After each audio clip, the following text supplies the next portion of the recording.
Hello అండి, మీరు ఎప్పుడైనా ఆడా దోశను ట్రై చేశారా? అయితే ఈ వీడియో మీరు చూడాల్సిందే. అన్ని పప్పులు వేసి చాలా టేస్టీగా చేసుకోవచ్చు ఈ ఆడా దోశని.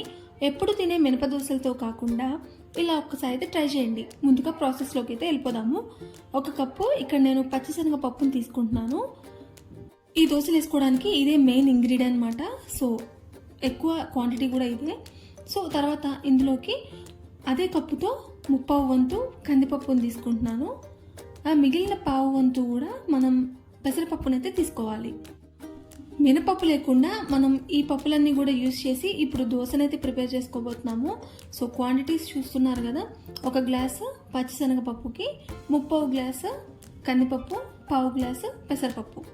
అండ్ అలాగే ఇప్పుడు ఇందులోకి నేను బియ్యాన్ని కూడా అదే గ్లాస్తో అయితే తీసుకుంటున్నాను.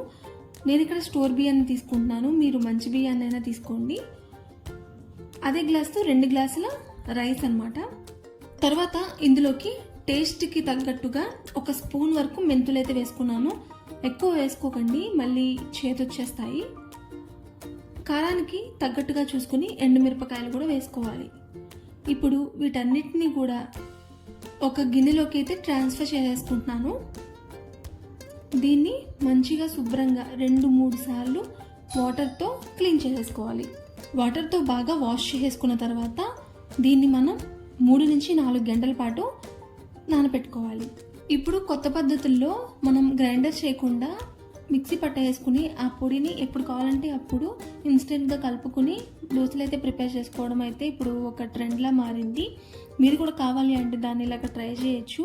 వీటన్నిటిని కూడా ఫస్ట్ మిక్సీ పట్టేసుకుని ఆ తర్వాత ఎప్పుడు కావాలంటే అప్పుడు మీకు కావాల్సినన్ని వాటర్తో అడ్జస్ట్ చేసుకుని కొద్దిగా సేపు నానబెట్టుకుని అయితే మీరు దోశలు ప్రిపేర్ చేసుకోవచ్చు. నేనైతే ఎప్పుడైనా కానీ దోశలు ఇలా నానబెట్టుకుని గ్రైండ్ చేసుకున్న తర్వాత దోశలు అయితే ప్రిపేర్ చేసుకుంటాను. కానీ ఇవి మిగిలిన దోశల్లాగా మినపప్పు దోశల్లాగా కాదు. ఇవి ఎక్కువసేపు మనకి నిల్వ ఉండవు అనమాట. ఒక 2 డేస్ వరకు అయితే ఈ పిండి బాగుంటుంది, తర్వాత అయితే బాగోదు. సో చూసుకుని ఎంత కావాలంత నానబెట్టుకోండి. ఇప్పుడు ఈ నానిపోయిన పప్పునంతా కూడా మిక్సీ జార్లోకి అయితే ట్రాన్స్ఫర్ చేసుకుంటున్నాను. ఈ పప్పులన్నీ కూడా మనకి ఖచ్చితంగా 3-4 గంటల పాటు నానాల్సిందే. అలా నానితేనే మనకి పప్పుల టేస్ట్ అనేది చాలా బాగుంటుంది దోశ వేసుకున్నప్పుడు. దీనిలో ఒక మనకి బెనిఫిట్ ఏంటయ్యా అంటే మనం ఈ పిండిని అయితే పులియబెట్టక్కర్లేదు, మనం ఇన్స్టెంట్గా వేసేసుకోవచ్చు. నానబెట్టే పని మాత్రం ఒక్కటే ఉంది. తర్వాత మనం దీన్ని పులియబెట్టాల్సిన అవసరం లేదు, పిండిని ఇన్స్టెంట్గా వేసేసుకోవచ్చు. నేను ఈ పప్పు మొత్తాన్ని కూడా 2 విడతలుగా వేసుకున్నాను. సో దానికోసం ఆ పప్పు మొత్తంలోకి ఎంత సరిపోతుందో అంత అల్లం దీనిలోనే వేసేసాను. అండ్ అలాగే ఫైనల్గా టేస్ట్కి తగ్గట్టుగా సాల్ట్ కూడా వేసేసుకుని మెత్తగా మిక్సీ పట్టేసేసుకున్నాను. ఇక్కడ చూస్తున్నారు కదా, బౌల్లోకి అయితే తీసుకుంటున్నాను పిండిని.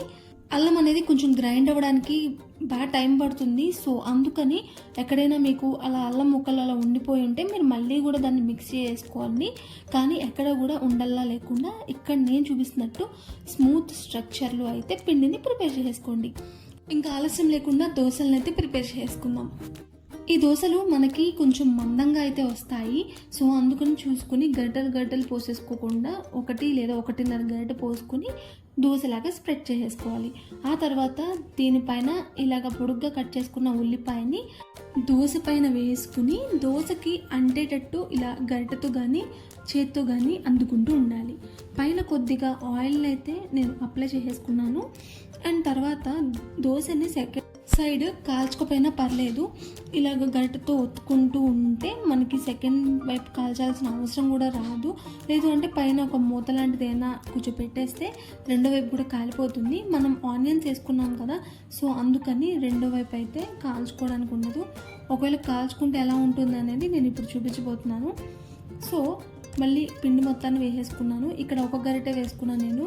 సో అందుకని ఇంకొంచెం పలుచగా అయితే వచ్చింది. ఇప్పుడు వెంటనే ఇలా ఉల్లిపాయలు కూడా వేసేసుకుని వేసుకుంటే మనకి అప్పుడప్పుడు దోశకైతే అద్దుకుపోతాయి. లేదు అంటే మనకి పిండి అయితే ఈజీగా వేడెక్కేస్తుంది. పైన కొద్దిగా ఆయిల్ని వేసేసుకుని ఇప్పుడు నేను సెకండ్ వైపుకి టర్న్ చేయడానికి అయితే ట్రై చేస్తున్నాను దోశని. సో సక్సెస్ఫుల్గా అయితే రెండో వైపుకి అయితే కాల్చుకున్నాను. దోశ అయితే కాలింది, కానీ ఫైనల్గా అవుట్పుట్ ఎలా వచ్చింది అనేది ఇప్పుడు చూస్తారు మీరు.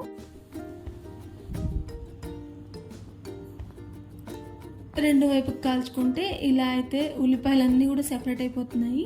సో అందుకని నేనైతే సెకండ్ వైపు కాల్చుకోవట్లేదు. ఎస్పెషల్లీ ఈ దోశకైతే అస్సలు ఆనియన్స్ అనేవి దోశకి అంటట్లేదు. సో అందుకని నేను రెండో వైపు అయితే కాల్చట్లేదు.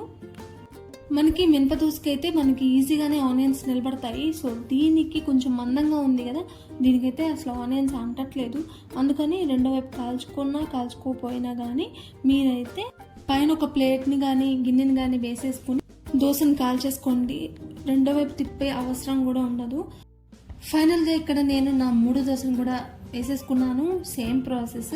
పిండి వేసామా, ఆనియన్స్ వేసామా, అద్దామా, పైన కొద్దిగా ఆయిల్ వేసామా, అంతే. టేస్టీ అయిన అడ అయితే ప్రిపేర్ అయిపోయింది. రొటీన్ దోశలా కాకుండా ఇలా ఒక్కసారి ట్రై చేయండి. 1-2 తింటే చాలు, స్టమక్ ఫుల్ అయిపోతుంది. సో మీరు కూడా కంపల్సరీ ట్రై చేస్తారు కదా. అండ్ అలాగే ఎలా వచ్చిందనేది కమెంట్ చేయండి. నా ఛానల్కి ఇప్పుడే సబ్స్క్రైబ్ చేసుకోండి. ఈ వీడియోని మీరు ఫ్రెండ్స్ అండ్ ఫ్యామిలీ మెంబర్స్ కూడా షేర్ చేసేయండి. Thanks for watching.